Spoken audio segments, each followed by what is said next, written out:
Llegué tarde. Psicoanalistas con perspectiva desorientada. Paloma Castillo, Albana Paganini y Felipe Agüero.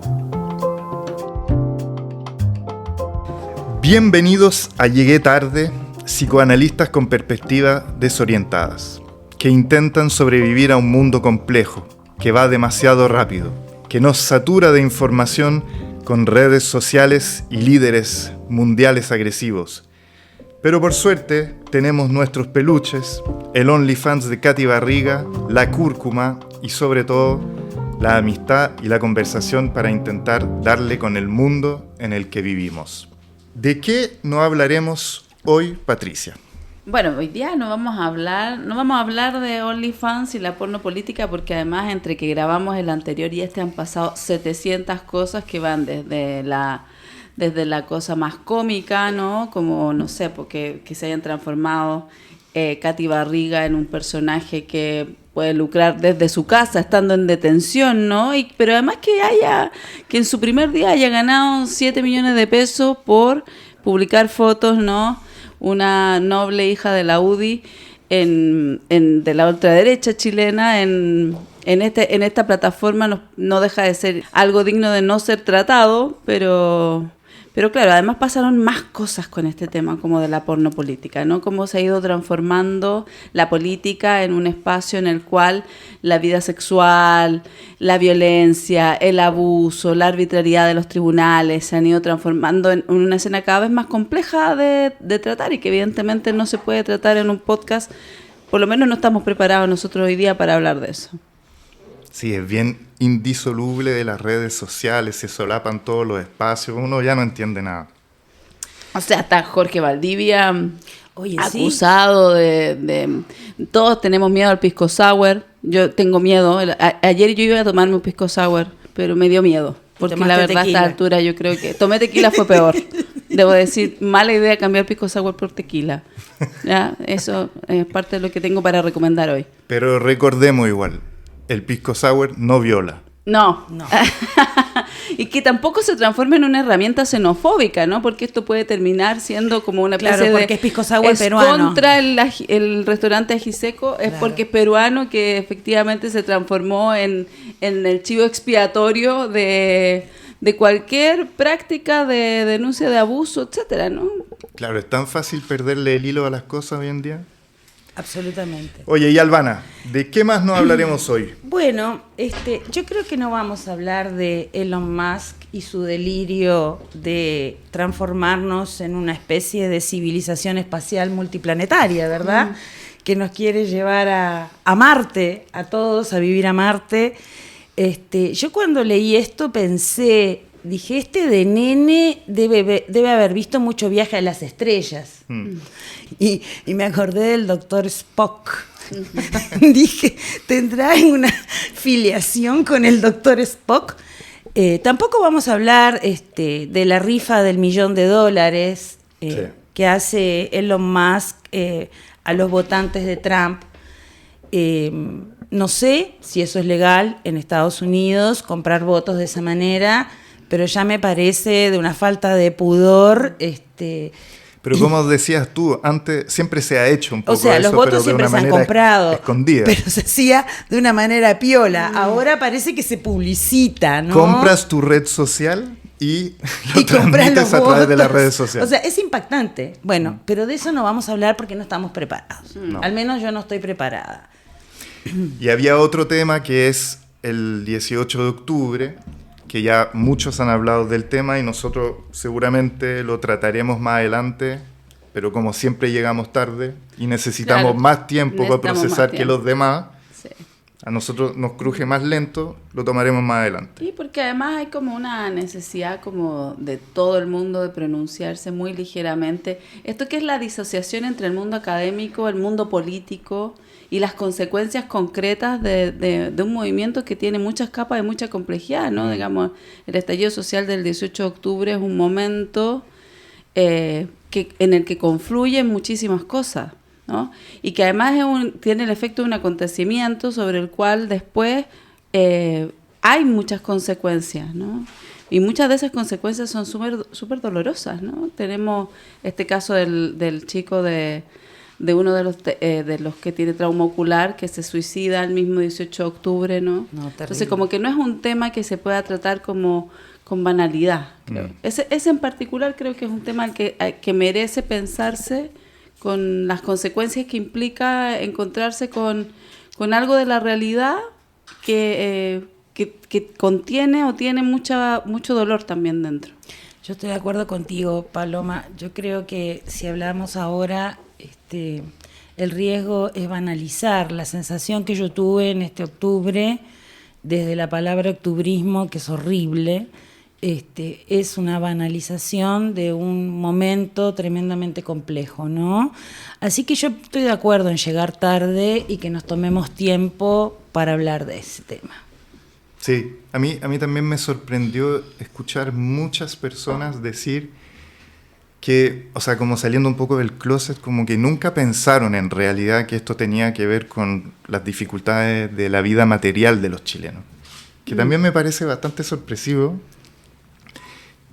Una manera de intentar siempre como pensar las cosas desde nuevos lugares, y cuando además, es tan multifactorial, ¿cómo no puede algo tener que ver con eso? Entonces, además, una manera de pensar siempre disociada, ¿no?, de la gente, como si los problemas de los chilenos, la cotidianeidad nuestra, no contaran, no tuvieran ningún peso, ¿viste? Entonces hacen análisis como sin cuerpo, sin carne. Sí. Exactamente. Bueno, pasemos ahora a conceptos para aprender a ser mejor personas. El concepto de hoy es empatía oscura. Por favor, Patricia, cuéntanos un poco, defínenos este concepto para poder entenderlo, empaparnos un poco con él. La llamaste Patricia para definir el concepto, no Paloma. Es como un significante que aparece digamos una y otra vez. Habrá una gran confusión. Habrá un tema. Sí. Tenemos a Patricia y Paloma en el mismo asiento. Mismo lugar, Jekyll y Mr. Hyde. A veces sale con algo, a veces sale con otra cosa. Hay que acostumbrarse. Hay que acostumbrarse. Todo el mundo se acostumbra a la larga, ¿no? Primero contarles que el efecto como del concepto para ser mejores personas tuvo efectos, repercusiones en la gente que ya escuchó el podcast, que fue súper interesante, ¿no? El mundo académico empezó a diagnosticarse, los profesores, si efectivamente tenían disforia académica o no.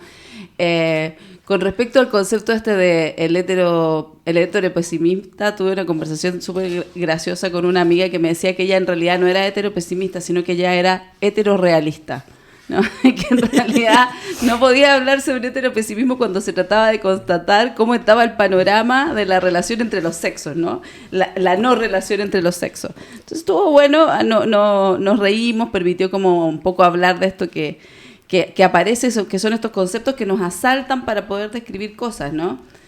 Bueno, la empatía oscura, yo les voy a leer un poquito lo que aparece, ¿no? Porque esto apareció en un reel y nosotros nos empezamos a reír porque era como, bueno, ¿qué es la empatía oscura? O sea, ya lo de la empatía es problemático en psicoanálisis siempre, como si es que hay que empatizar, no empatizar, desconocer, en fin.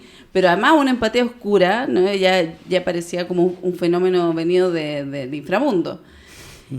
¿Qué es y qué rasgo la caracteriza? La empatía se define como la capacidad de comprender y compartir los sentimientos de los demás. Pero en un hallazgo reciente de la psicología han descubierto que la empatía puede tener un lado oscuro. Este lado nace cuando el empático oscuro comprende al otro y además tiene la intención de manipularle y explotarle para sus propios intereses. ¿Es esto verdadera empatía? ¿Estás empatizando cuando en primer lugar van tus intereses propios? En este artículo te explicaremos qué es la empatía oscura, cuáles son las principales señales de este rasgo de personalidad y cómo nos podemos proteger de este tipo de personas. Ahora, si revisamos esto, las características típicas dice que son personas narcisistas, maquiavélicas y psicopáticas, que es como cada vez que uno quiere decir a alguien muy, muy malo, ¿no? En este tipo de personalidades son típicas la frialdad, la falsedad y la agresividad, o sea, personas realmente malas.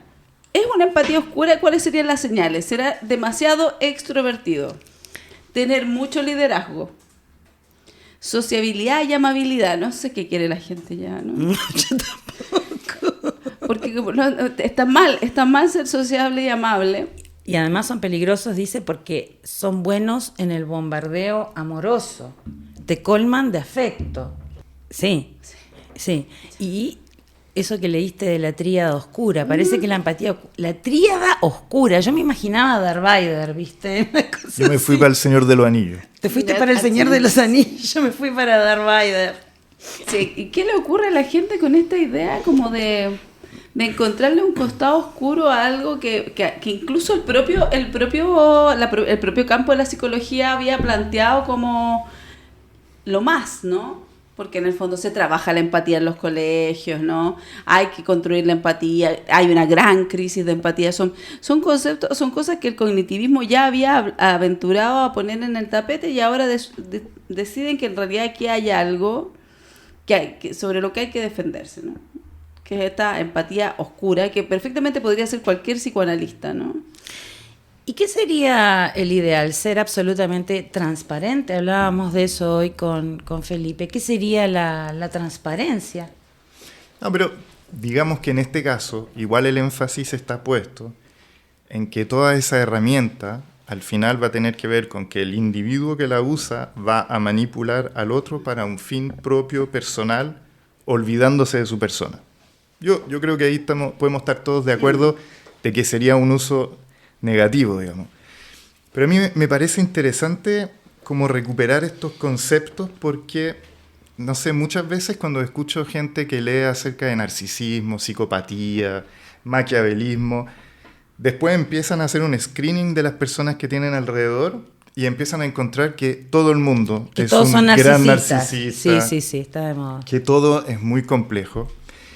Y me parece interesante como ver un poco los grises que traen siempre estos conceptos, porque además de generar una estigmatización o a veces una autoestigmatización, siempre vale la pena conversarlo en nuestra época, de un mundo que hemos supuestamente dejado atrás, que era muy insensible ante el dolor, el sufrimiento y la violencia, a un momento en el que nos fuimos un poco para el otro lado y hay una hipersensibilidad que en realidad no siempre ayuda a ver más y mejor al otro o a entender los conflictos que tenemos en los lazos con los demás. ¿Me entiendes? Entonces, ¿y qué pasa acá con este concepto? Que muy rápidamente podemos empezar a encontrar que cualquier persona nos puede estar manipulando. ¿Por qué? Porque nos está hablando más de él que de nosotros, porque nos está pidiendo un favor es parte de la empatía oscura, o cuando él quiere algo de ti. ¿Cómo se va definiendo estas cosas? ¿Cuál es el grado de proximidad que hay que tener con el otro para poder definir si estamos siendo utilizados o abusados por el otro?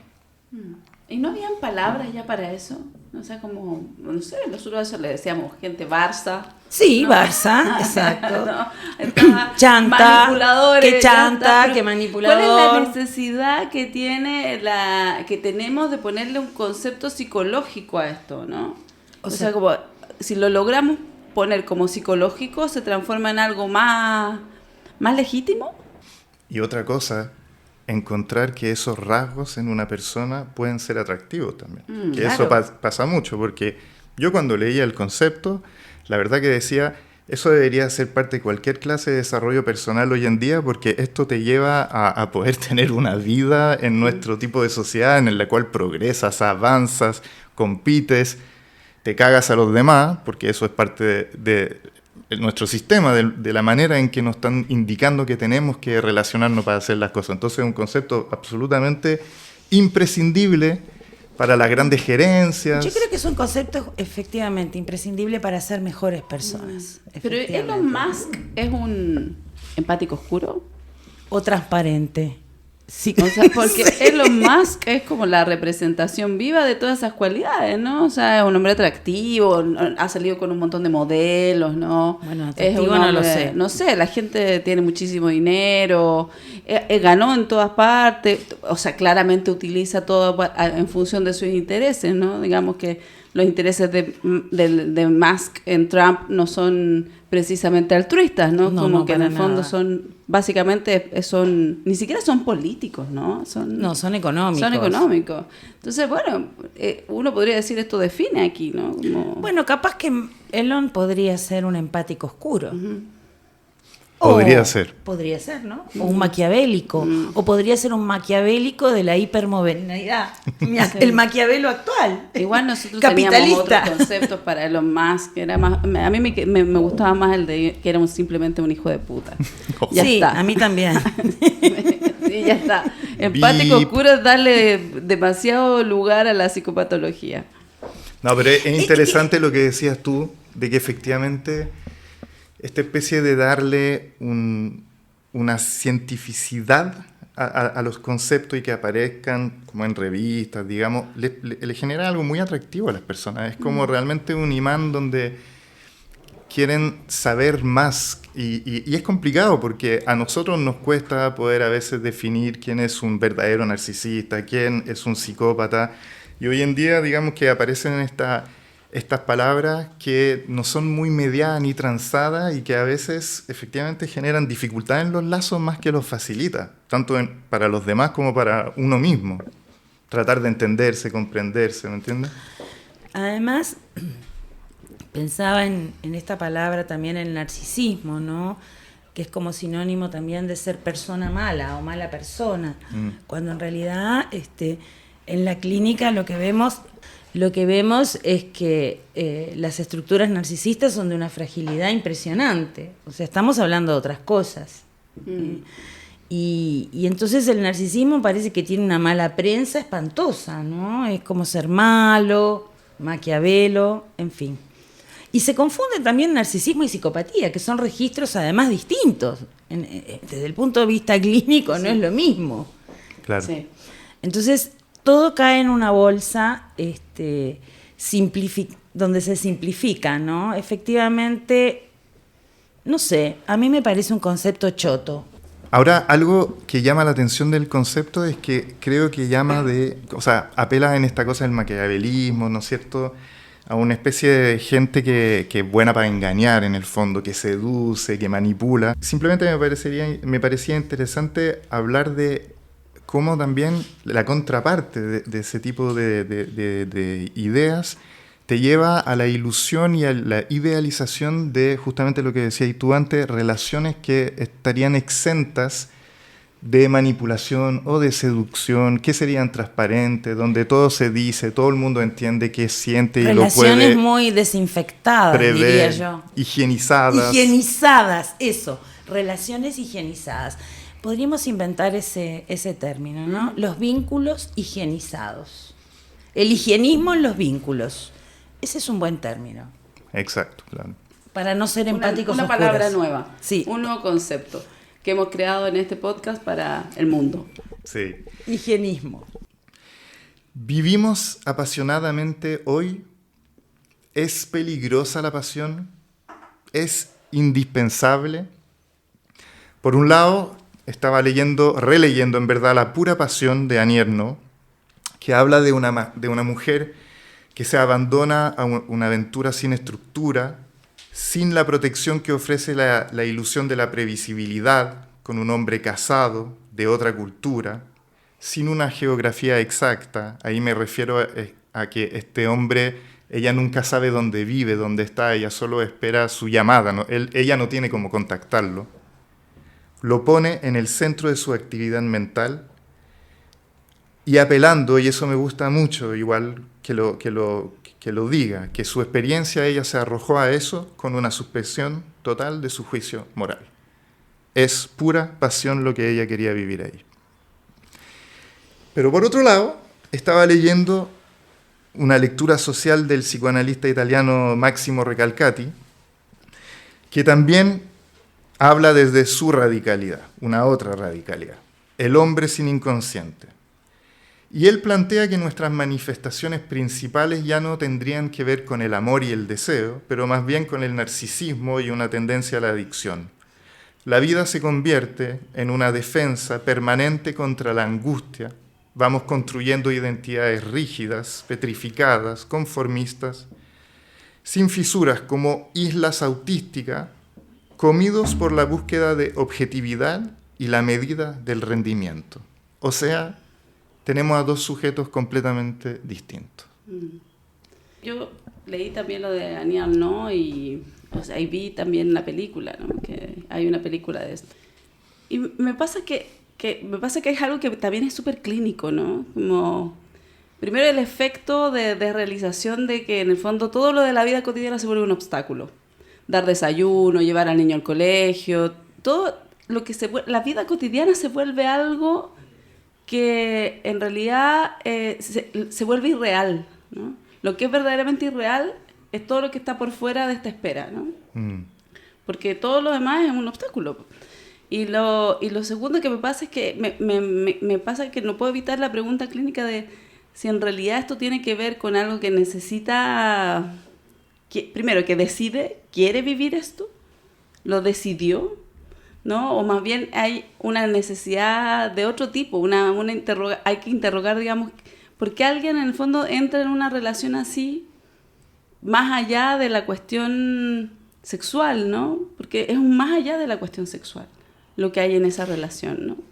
Hay una genuidad en la cual se pretende estar, ¿no? Hay un escape de una cierta otra realidad, pero yo no diría que es elegir. Me parece que hoy en día, y ahí me agarro un poco a Recalcati, veo mucha gente viviendo vidas bajo el imperio de una constante autoobservación, autocrítica, autoanálisis, búsqueda de comportamientos que terminan siendo más o menos prototípicos, súper adaptados, súper en consonancia con ideales, y donde el inconsciente, que es el que se arroja en Anier, ¿no? Con quizás demasiada fuerza, deja de existir. O sea, claramente entre estos dos sujetos falta un equilibrio tremendo, pero que creo, y que quizás traigo a colación porque me da la sensación de que a veces las personas quedan bloqueadas en estos dos registros. ¿Te fijáis como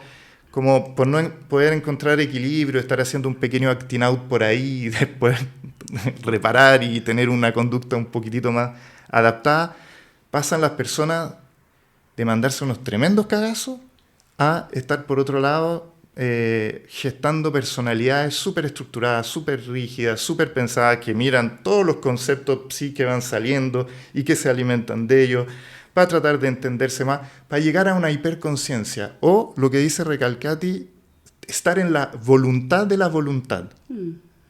Y que me parece que ahí uno pierde la vida. Bueno, yo tengo que decirles que El hombre sin inconsciente de Recalcati me pareció apocalíptico. Me conmovió, me remeció, pero me causó también un bajón que ni te cuento. Esto de la mutación antropológica del inconsciente, dije, bueno, nos vamos a quedar desempleados, ¿qué cresta vamos a hacer ahora? O sea, lo que no mata la inteligencia artificial mata el hombre. Mata que no hay deseo. Exacto. O sea, no necesitamos la inteligencia artificial. Es mucho más potente la muerte del deseo. Así, eso es un poco lo que advierte el libro. Pero a mí me encantó también, a la par que me deprimió, porque Recalcati tiene una cosa muy pasional en el momento que lo escribe.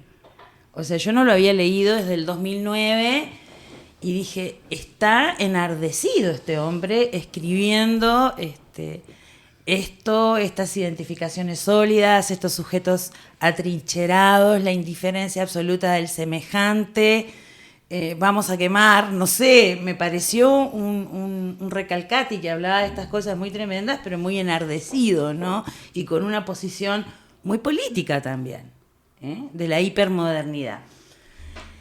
Después Paloma ahí tuvo la gentileza, porque como yo andaba deprimida, me dio otro libro de Recalcati que se llama Retén el beso. El antídoto. Exacto. El antídoto. Es el antídoto. Ese es del 2019. O sea, entre medio estuvo Los retratos del deseo, donde ya ahí anuncia distintas formas de deseo, bueno, en fin. ¿Habrá conocido a alguien el autor? Bueno, yo creo que a la profesora de Pilates. tengo que decir. Menos mal que Recalcati no nos va a escuchar No. nunca. Bueno, no, porque el nombre sale de una posición de Pilates que su profesora le dice, Máximo, retén el beso De entre las rodillas. entre las rodillas, en fin. Él lo dice, Con así todas que no las es ninguna... acepciones que se puede tener. Lo explica y después tiene un sueño y va a la editorial y dice, este libro se va a llamar así. Pero es un libro sobre el amor. Y es un libro sobre la pasión. Y además es un libro que critica también a Freud porque dice, el amor no se agota en el narcisismo. Y llega a decir que Freud tiene una visión muy pesimista del amor, que yo creo que sí, que efectivamente la tenía. Dice, porque el amor excede al narcisismo, ¿verdad? Entonces ya no es el hombre sin inconsciente. Me parece que la vía de recuperación va por la vía del amor. No sé, eso me pareció, qué sé yo, para comentarles. Y es de una pasión que ni les cuento. No, así que, es un libro encendidísimo. encendido, arde, dice, arde el libro y arde uno mientras lo lee.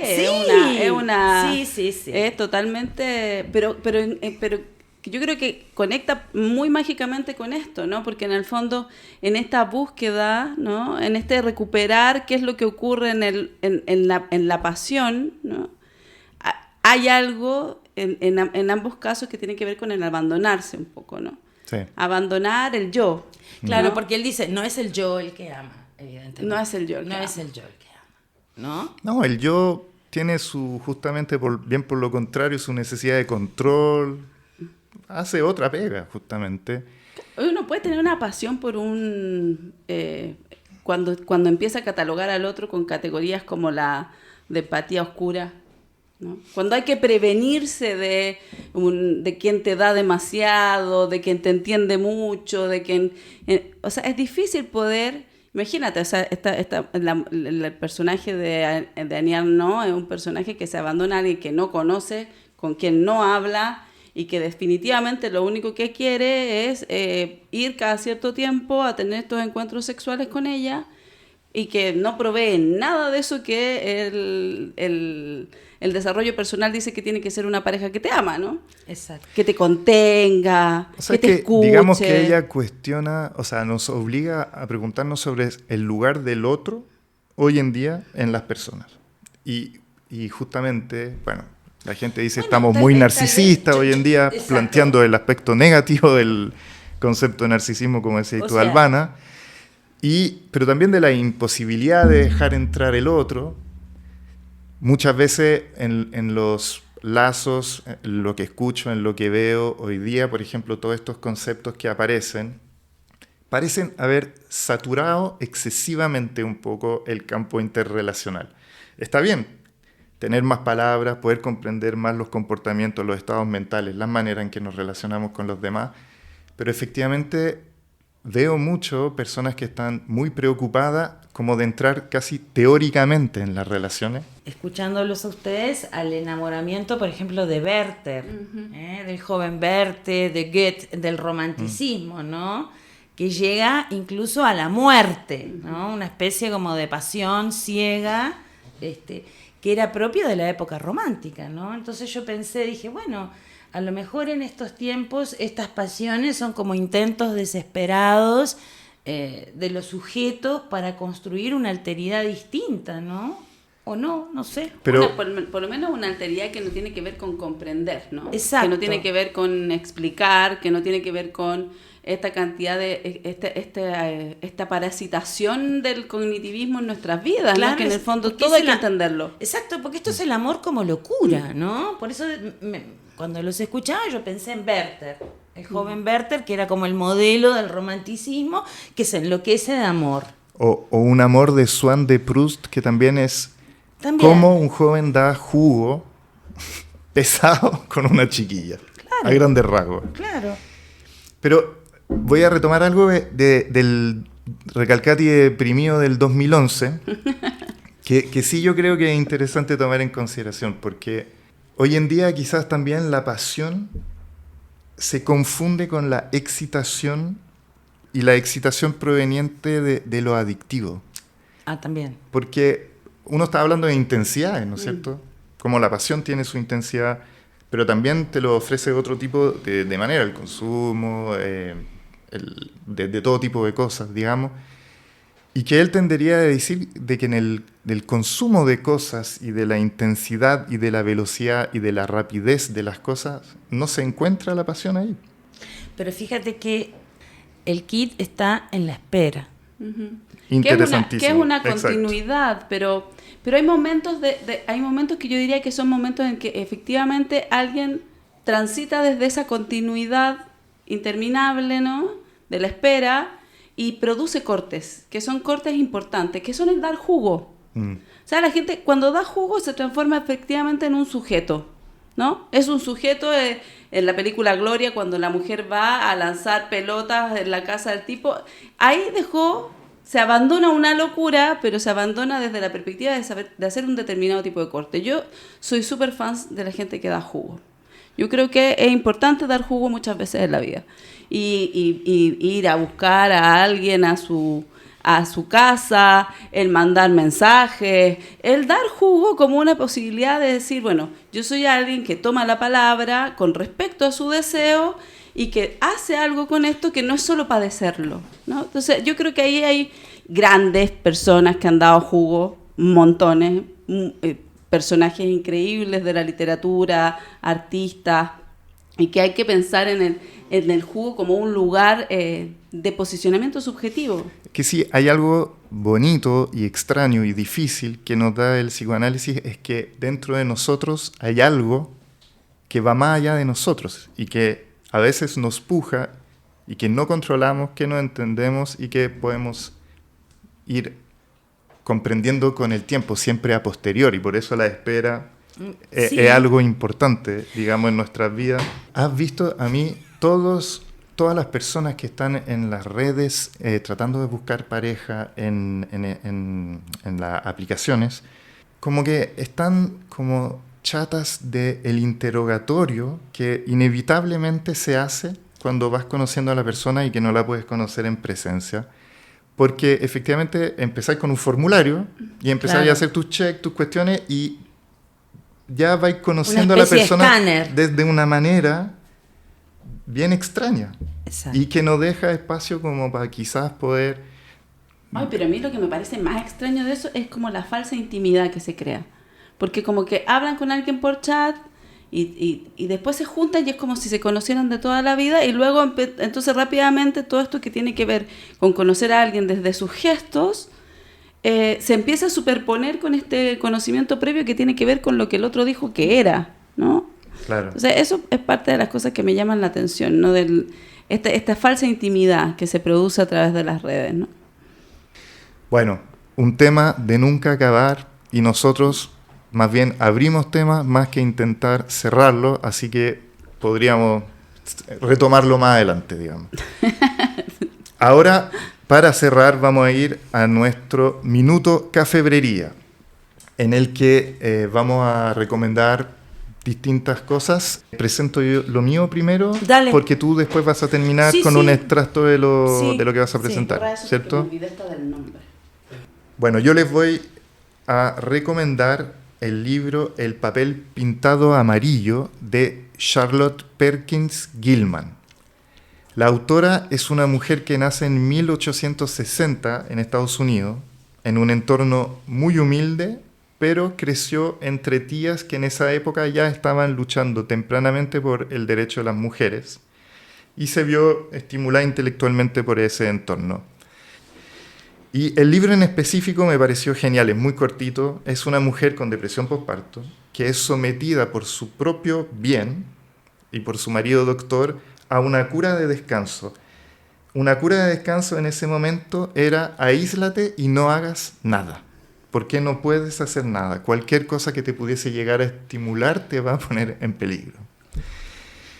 Entonces, bueno, además de estar muy bien escrito, muestra tan patentemente cómo se anula totalmente a una mujer y su capacidad de tomar sus propias decisiones, porque ella está todo el rato diciendo, pucha, me gustaría leer, me gustaría escribir, quizás me gustaría salir, me gusta... Bueno, evidentemente. Pero entonces empieza a darle vida una vida delirante al papel mural de la pieza en la que se encuentra confinada, que es la manera de poder vivir. Y es genial. Así que yo, cortito, se lo recomiendo, muy bueno. Bueno, vos la vez pasada, en el podcast pasado, hablaste de Delphine de Vigan y de la novela Nada se opone a la noche.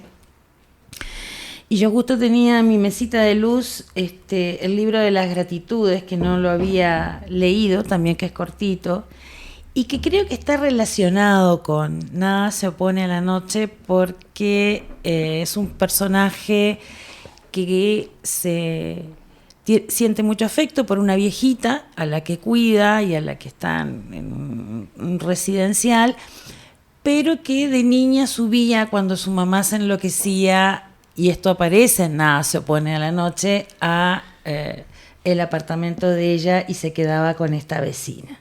Por lo tanto, creo que de alguna manera este libro es como una especie de patita de Marie, que cuando su madre pasaba horas y días en la cama, subía a ver a esta viejita.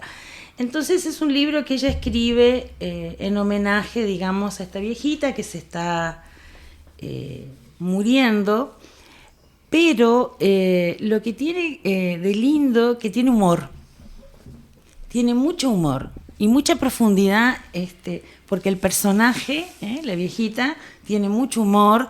Está un poco senil, va cambiando las palabras, pero son muy chistosas. En fin, no es un libro que te deprime, sino que dignifica la vejez. Entonces dice así, hay una parte que me gustó mucho. Cuando sea vieja, me tumbaré en la cama o me arrellanaré en un sofá y escucharé la música que ahora escucho, la que ponen en la radio o en las discotecas. Cerraré los ojos para recobrar la sensación de mi cuerpo en pleno baile. Mi cuerpo desatado, ligero, dócil.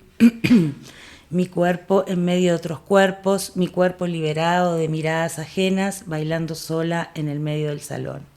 Cuando sea vieja, pasaré horas así, atenta a cada sonido, a cada nota, a cada impulso.